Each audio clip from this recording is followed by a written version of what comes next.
आप सभी छात्रों का पनेसिया लॉ क्लासेस में हार्दिक स्वागत है। आज हम उत्तर प्रदेश शहरी भवन अधिनियम 1972 का सेक्शन 2A देखने जा रहे हैं। सेक्शन 2 का 2A देखिएगा, यहाँ पे जो 2A में जो प्रोविजन किया गया है ये अल्पकालिक अनुज्ञप्ति के लिए विशेष उपबंध, अल्पकालीन अनुज्ञप्ति के लिए विशेष उपबंध, special provision for short term licence. Special provision for short term licence means क्या होता है कि अगर आपको कभी किसी मकान की कुछ वक्त के लिए ज़रूरत पड़ जाए तो क्या उसके लिए आपको पूरी प्रक्रिया करनी होगी या पूरी प्रक्रिया के बाद ही आपको कोई मकान मिलेगा। तो इस समस्या से छुटकारा पाने के लिए यह संशोधन किया गया उत्तर प्रदेश शहरी अधिनियम 1972 में। और इसके तहत देखिए क्या किया गया, अब इसको थोड़ा से समझिएगा। यहाँ पे देखिएगा,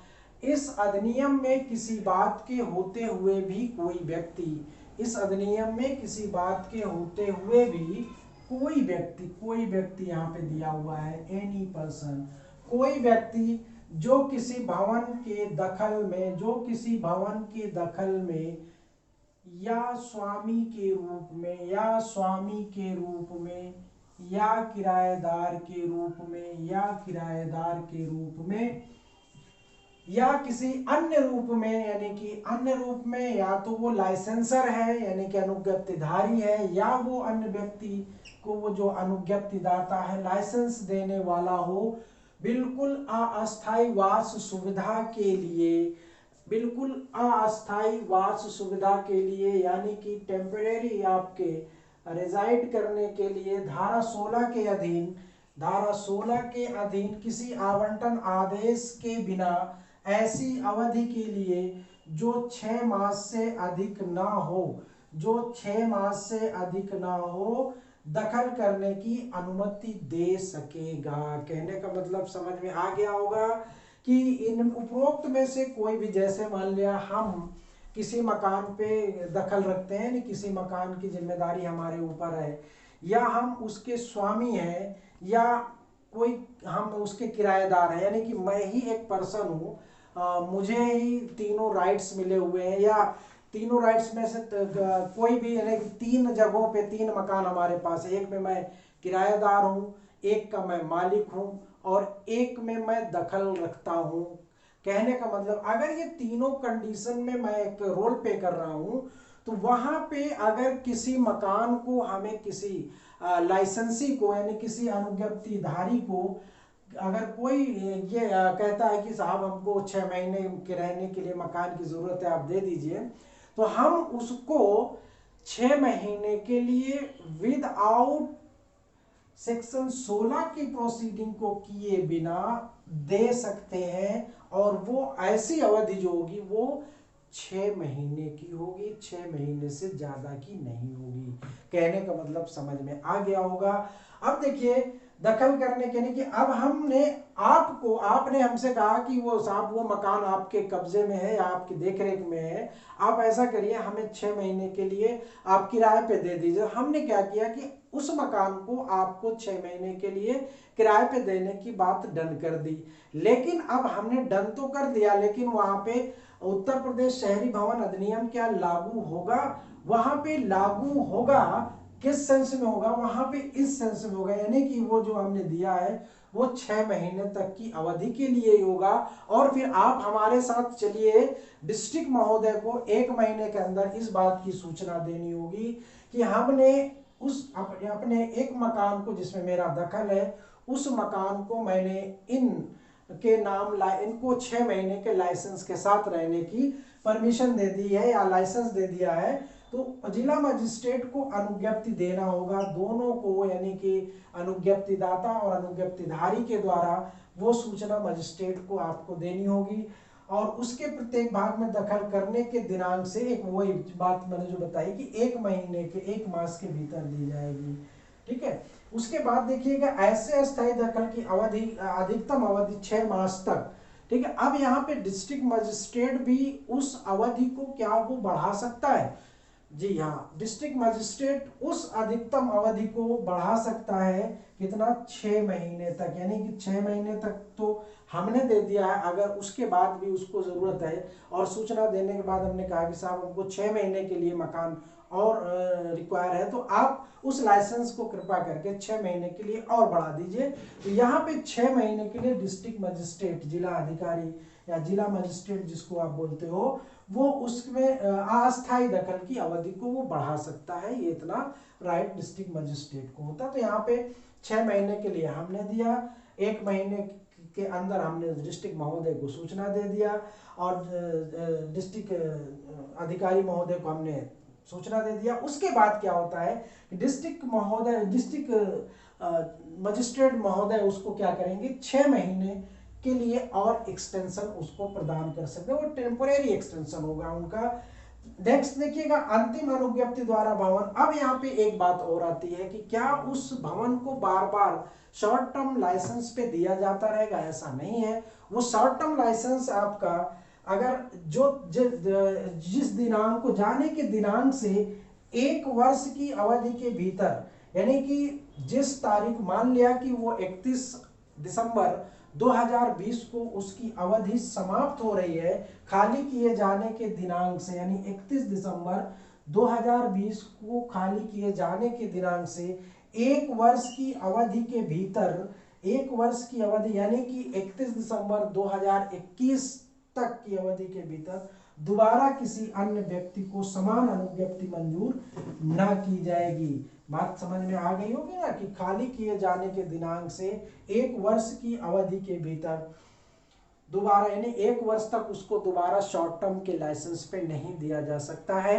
उसके बाद आप देखिएगा कि सब ऐसी का सब क्लास 2 क्या कहता है, यानी क्लास 1 था, अब इसमें इसका सब क्लास 2 देखिए ये क्या कह रहा है आपका, समझिएगा इसको भी आप। सब क्लास 2 में देखिए क्या कहता है कि ऐसे दखल के लिए किराए का भुगतान करता है। यानी कि अगर जो अनुज्ञप्तिधारी है वो ऐसे दखल के लिए किराए का भुगतान करता है या भुगतान करने का दायित्वाधीन है, तो क्या उसको किराएदार माना जाएगा? नहीं, उसको किराएदार नहीं माना जाएगा।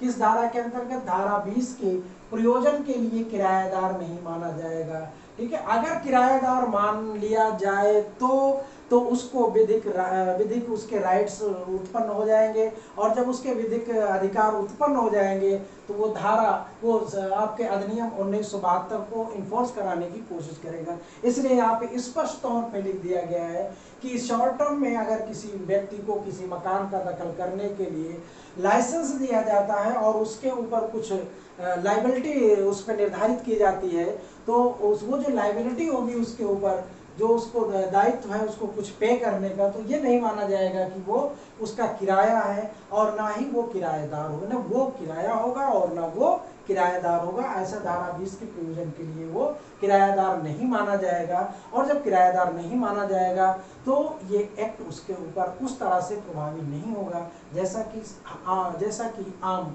प्रचलन में चलता है।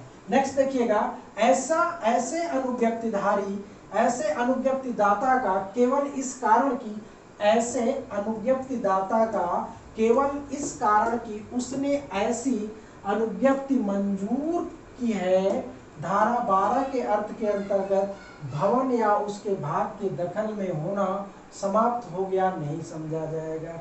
यानी कहने का मतलब, जिसने लाइसेंस दिया है, लाइसेंस देने के बाद ऐसा नहीं है कि वहां से उसका दखल समाप्त हो गया है या वो वहां पे किसी प्रकार की कोई अब एक्टिविटीज नहीं कर सकता है, ऐसा भी नहीं समझा जाएगा। कहने का मतलब कि वहां से उसके सारे राइट्स को समाप्त नहीं किया जाएगा, यानी कि उस पे उसका अधिकार बना रहेगा जैसा कि बना रहता है। ठीक है, नेक्स्ट देखिएगा आप, चौथा पॉइंट आप देखिएगा, जिला मजिस्ट्रेट मकानदार की सहमति के बिना। देखिएगा यहाँ पे जिला मजिस्ट्रेट मकानदार की सहमति के बिना, अब मकानदार यहाँ दखल करने वाला भी हो सकता है, किराएदार भी हो सकता है, मकानदार की सहमति के बिना अनुज्ञप्तिधारी द्वारा खाली किए गए भवन या भाग के विषय में कोई आवंटन धारा 16 के अधीन नहीं करेगा।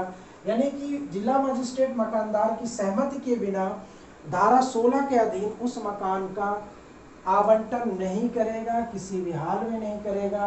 ठीक है, नेक्स्ट देखिएगा, यदि अनुज्ञप्तिधारी अवधि के अवसान पर भवन ना खाली करे या खाली करने से इनकार करे तो अनुज्ञप्तिदाता उसकी बेदखली के लिए एक प्रिस्क्राइब्ड जो अथॉरिटी होती है, विहित जो प्राधिकारी को एक आवेदन पत्र दे सकेगा तथा अधिकारी यानी विहित अधिकारी उसकी बेदखली का आदेश कर सकेगा और उस आदेश को उस उपधारा 5 यानी उपधारा 5 के अधीन किए गए किसी आदेश पर धारा 23 के उपबंध लागू होने हैं। उसके ऊपर धारा 23 के उपबंध लागू यानी कि वो आदेश वैसा ही आदेश माना जाएगा जैसा कि धारा 23 में आदेश दिया जाता है।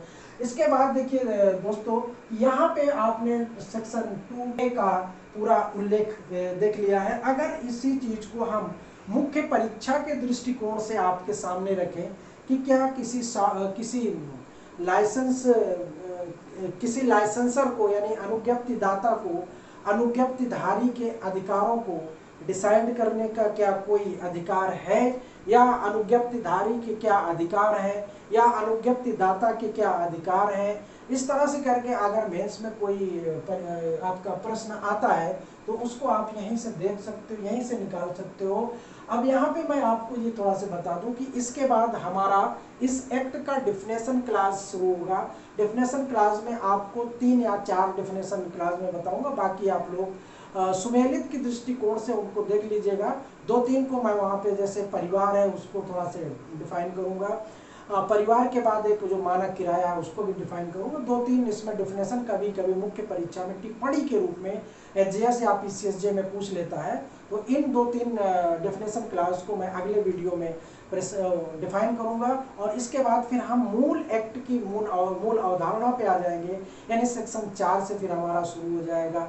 इसमें क्या विनियमन करना है, क्या आदेश करना है, क्या शास्ति करनी है, तो इस तरह से करके पूरा एक्ट फिर हम लोग आगे 4 ग्रुप में बांट लेंगे, तो ज़्यादा से ज़्यादा 6 या 7 वीडियो और इसकी बनेंगी। उसके बाद ये एक्ट आपका समाप्ति की ओर हो जाएगा। तो डिफिनेशन क्लास में आप जरूर इसका वीडियो देखिएगा और वीडियो तो इसके सभी प्री और मेंस के पॉइंट ऑफ व्यू से बनाए जा रहे हैं, जिसमें आपकी प्री की परीक्षा और मुख्य परीक्षा यानी कि प्री की एचजेएस की, कभी कभी लोग बाद में देखते हैं बोलते हैं कि एचजे में तो प्री में है नहीं, तो जे में की बात नहीं हो रही, यहाँ पे एचजेएस की बात हो रही है। एचजेएस के प्री में आता है और 3 से 4 सवाल कभी कभी 2 सवाल प्री में जरूर रहते हैं इससे, और उन सवालों के साथ साथ मुख्य परीक्षा में 10 से 12 नंबर का इस एक्ट से पीसीएसजे में मुख्य परीक्षा में रहता है।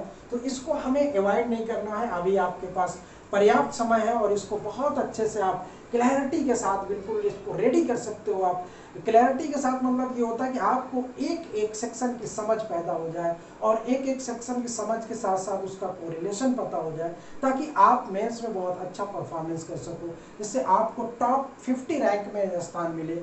यही मेरी आपसे उम्मीद है और आप सभी को मेरी तरफ से धन्यवाद।